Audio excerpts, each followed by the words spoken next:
We're back. Sorry about that. Got that squared away. That time it did save the file.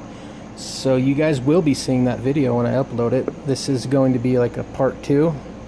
Wish I can figure out how to get my videos to be one video. I've made like 3 or 4 videos now on these knives that are 2-part because I can't seem to figure out how to get these to record in a single loop and upload them to YouTube. So sorry for that inconvenience.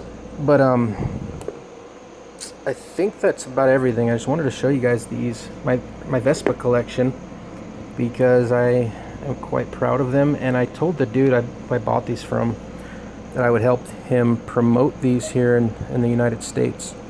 I don't know what kind of market there is for these. From what I read online, a lot of people don't like these kinds of knives because they're kind of copying other styles, I guess, in a way. Even though there's no logos or anything like that, these this knife here was, anyway.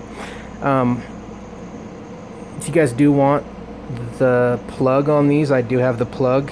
I could probably get you guys a discount. I need you to just drop a comment down. Why is it not focusing? Down below. There we go.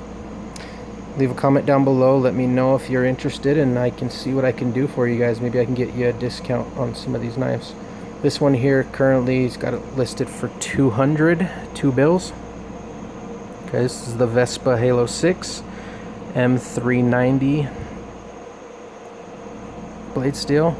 In my opinion, this one is much nicer than these two. I mean, that's just me though. I like big ass knives. So let me pull this back. Hold on a second here.